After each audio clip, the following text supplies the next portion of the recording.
Latag ko ang synthesis ng findings ng komite sa 5 bahagi. Una, napatunayan sa mga pagdinig na ang problema sa baha ay hindi nag-ugat sa kakulangan ng pondo. Instead, the scale of funding coupled with weak internal controls and criminally complicit oversight made the sector an attractive target for systematic plunder of the public treasury, effectively leaving our citizens exposed to a deluge of misery.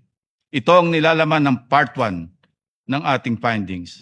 Second, the anatomy of this flood control anomaly is inherently parasitic, characterized by a network of actors spanning the highest levels of authority. Hence, Part 2 of the findings clearly laid out how the anatomy works. From utilizing an institutionalized workflow deeply entrenched within the bureaucracy, employing mechanisms so brazen and gross that they either compromise, recruit, and or bypass oversight.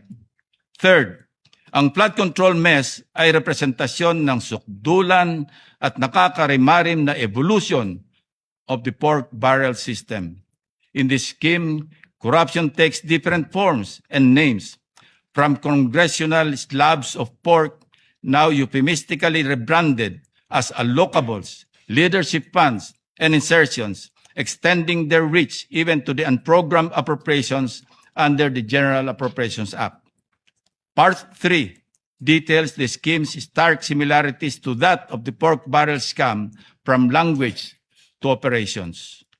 Fourth, the case of Bulacan First District Engineering Office serves as a microcosm of the systemic rot.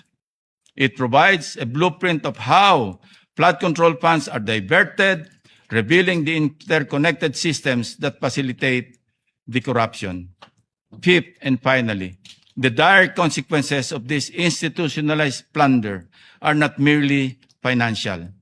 They are felt in the structural erosion of our democratic institutions, the profound disenfranchisement of the Filipino people, and the tearing of the moral fiber of the country.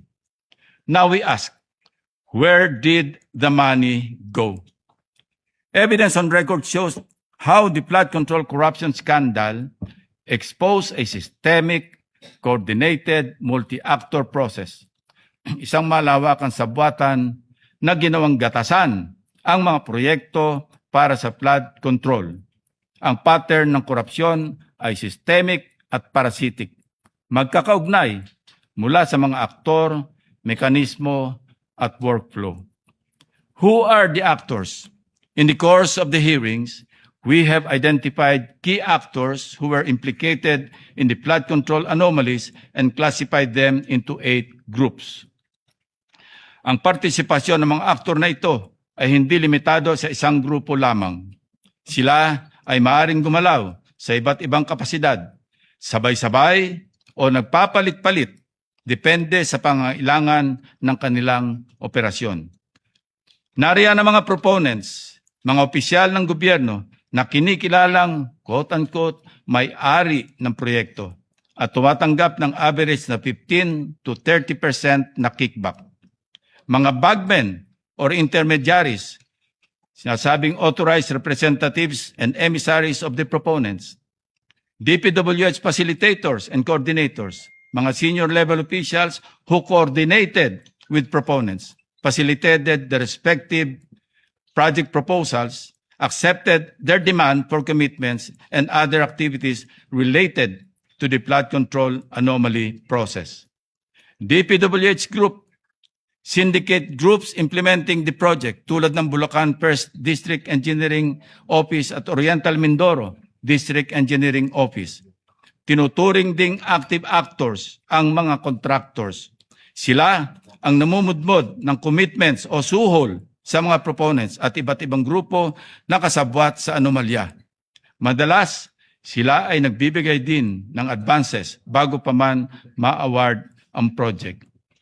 Hindi nga ba namangha tayong lahat, Mr. President, nang matuklasan natin sa isang pagdinig ang pahayag ni Sally Santos ng Sims Construction na magkasunod siyang nag-withdraw noong Marso at Abril 2025 sa isang land bank branch sa Bulacan ng tig 457 million pesos na cash na kanyang binigay kay Bryce Hernandez at mga kasabwat nito sa First Bulacan District Engineering Office.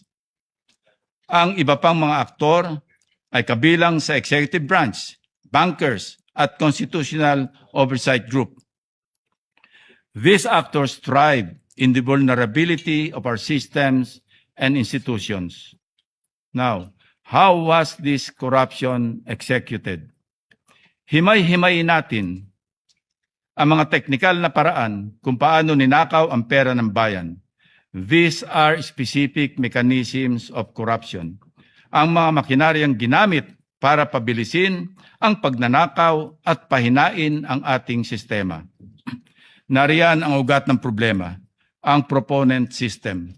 Meron pang mandatory fixed percentage, commissions, kickbacks paid in cash, rigged bidding and favored suppliers at in-house contracting.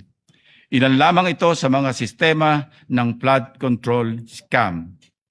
This corrupt system exploited the very foundations of our fiscal governance through its institutionalized workflow, mula sa budget formulation at authorization, kung saan sinisimulan ang pagmamanipula, procurement and implementation, kung saan ang mga kontrata ay binibigay sa mga kasabwat na nakawan, hanggang sa oversight phase na kung saan nagmimistulang pikit mata sa katiwalian ang mga opisyal ng gobyerno na dapat ay sumusubaybay at nagmomonitor sa mga proyekto.